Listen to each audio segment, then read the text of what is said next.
Bonjour à toutes et à tous et bienvenue dans cette nouvelle vidéo. Pour fêter mon retour sur la chaîne, je vous ai préparé une nouvelle série de courtes vidéos, toujours en lien avec l'histoire. À travers des citations plus ou moins célèbres, nous découvrirons des moments marquants, parfois même tragiques de notre passé.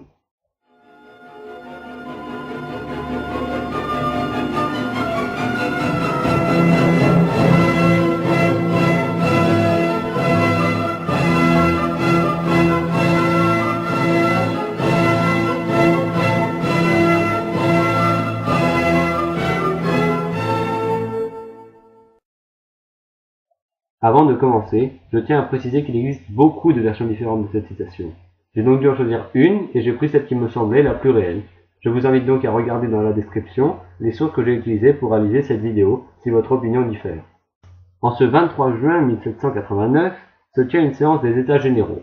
Selon la légende, Mirabeau, un député du tiers-État, se serait levé et aurait dit au marquis de Drobrezé « Allez dire à ceux qui vous envoient que nous sommes ici par la volonté du peuple et que nous n'en sortirons que par la force du baïonnet. » Tout d'abord, commençons par définir le contexte dans lequel cette phrase a été prononcée. Cette phrase a donc été prononcée le 23 juin 1789 lors des États généraux, une réunion des trois ordres de France, le clergé, la noblesse et le tiers-État.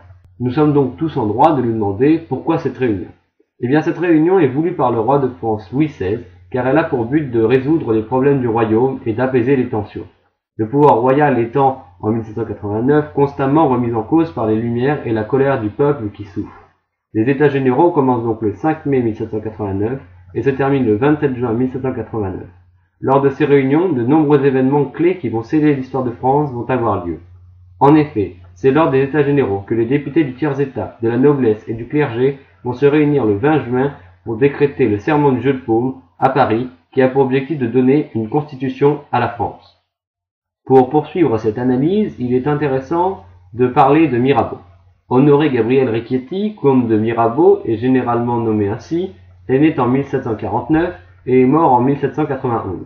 Bien que noble, il est député du tiers-État, car les nobles de sa circonscription le rejettent à cause de son passé tumultueux. Surnommé l'orateur du peuple, c'est une figure majeure de la Révolution française. Il est le premier homme introduit au Panthéon, mais il en ressortira 3 ans après que l'on ait découvert ses relations ambiguës avec la royauté. Le 23 juin, soit 3 jours après le serment du Jeu de Paume, se tient une séance royale. À la fin de cette séance, les députés du tiers-État et du clergé s'opposent au roi. En effet, celui-ci vient de donner l'ordre de quitter la salle, mais les députés refusent. Ce n'est qu'après 1 heure de silence que le marquis de Drobrezé, grand maître des cérémonies, réaffirme l'ordre du roi et oblige de nouveau les députés à quitter la salle. Mais Bailly, un député se lève et dit au marquis « La nation assemblée ne peut recevoir d'ordre. » C'est à ce moment que Mirabeau se serait levé à son tour et aurait dit la célèbre réplique « Allez dire à ceux qui vous envoient que nous sommes ici par la volonté du peuple et que nous n'en sortirons que par la force des baïonnettes. » Le serment du Jeu de Paume et l'opposition des députés comme Mirabeau ou Bailly lors de la séance royale sont les prémices de la Révolution française. J'espère que cette vidéo vous aura plu. Si c'est le cas, n'hésitez pas à laisser des pouces bleus, des commentaires, à vous abonner. Et on se retrouve la prochaine fois. Salut!